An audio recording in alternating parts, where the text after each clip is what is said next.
We all kind of do it, right? Like we change how we act a little depending on who's around.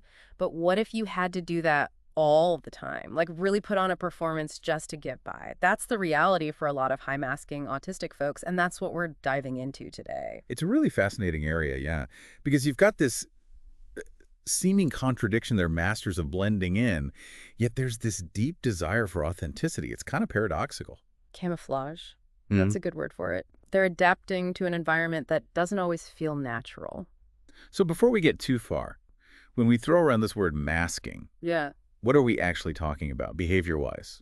Well, at its core, it's the conscious effort to suppress those natural autistic traits to appear more neurotypical. It could be anything from mimicking social cues to like holding back on stimming behaviors. Right, like trying to control those little movements or sounds that might make others uncomfortable. Exactly. Or even, rehearsing conversations in their head beforehand, just to make sure they don't say the wrong thing. Wow, it sounds exhausting. No wonder the research talks about this constant feeling of being on.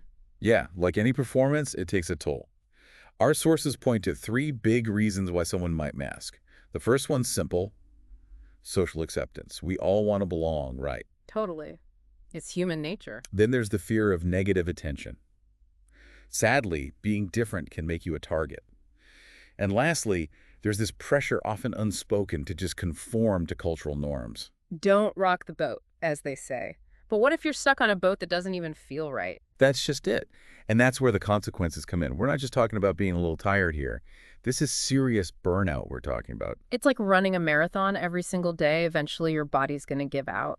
And it's not just physical, right? There's this deep sense of identity struggle, this feeling of never truly being yourself.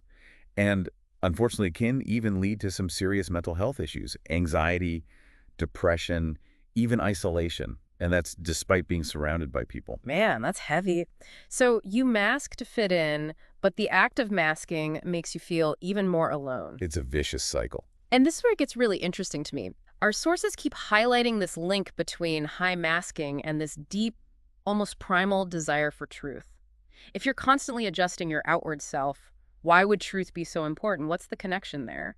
It really is fascinating. It's like this constant tension, right? You're having to decode all these social rules while also feeling this pressure to hide who you really are.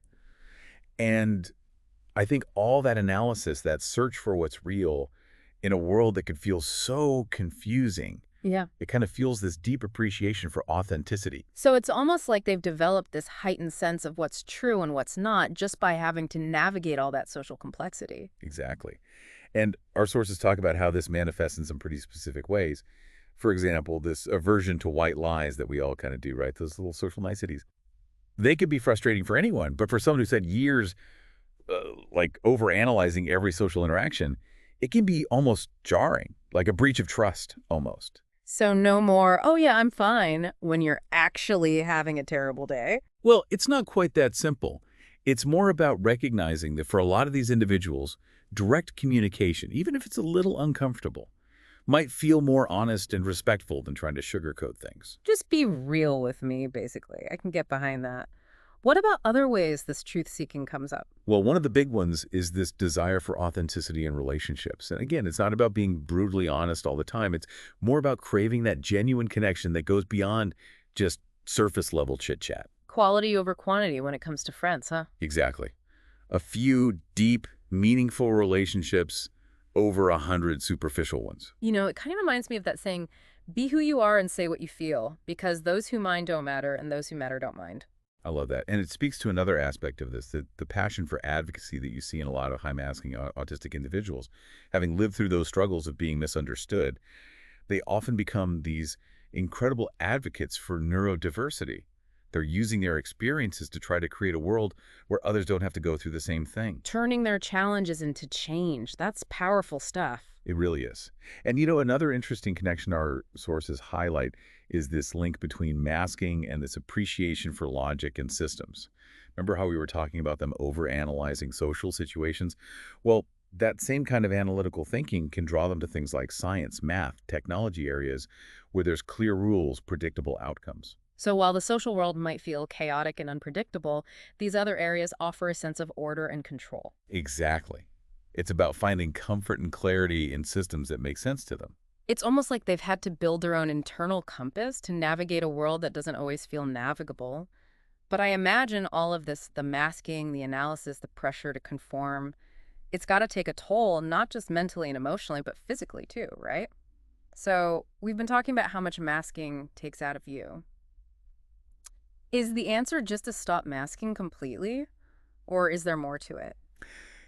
I wish it were that simple. It's not really about going from one extreme to the other. Like, Yeah. we all adapt to different situations, right? That's just part of being human. Sure, it's not like we're aiming to just like totally let it all hang out, no filter whatsoever. Exactly. What our sources point to is this idea of conscious masking. It's Mhm. like recognizing that, yeah, we all adjust, but for some people that takes a lot more conscious effort. So it's more of a deliberate choice rather than just this automatic thing. Right. Like, am I masking right now because it actually feels necessary or helpful? Or am I doing it out of obligation, out of fear? Hitting that pause button and making a conscious decision. Yes. And that's where those safe spaces become so important. Because it's one thing to understand this intellectually, but it's another to actually feel safe enough to, take that mask off, even if it's just for a bit. It's like those times you're with your best friends, you can finally just exhale and be yourself. Exactly. And I think the more we can create those spaces for ourselves, for each other, the closer we get to a world where masking isn't this requirement for acceptance, but a choice. Shifting from a culture of conformity to a culture of acceptance, huh? Celebrating those differences. Exactly. And it starts with just being aware. Aware of our own to be unmasking, aware of how others experience it, and aware of, honestly, the systems that make it feel so necessary in the first place. We're all on this journey together, I guess, both individually and as a society. That's a beautiful way to put it. And Yeah. yeah, it's not always easy, but I think it's a journey worth taking because, on the other side of that mask is where we find that freedom to truly be ourselves. And that's something worth striving for, wouldn't you say? Absolutely. Well, on that note, I think we've reached the end of our deep dive into the world of high masking autistics. One thing that really sticks with me is just the power of understanding. The more we learn about these different ways of experiencing the world, the more empathy we can have for ourselves and for each other. Couldn't agree more. Understanding is where it all begins. To everyone listening, thank you for coming on this journey with us. We hope this deep dive has given you some new insights, maybe even inspired you to learn a little more. And remember, this conversation doesn't have to end here. If this resonated with you, share it, talk about it, keep the conversation going. Until next time, keep exploring, keep questioning, and keep diving deep.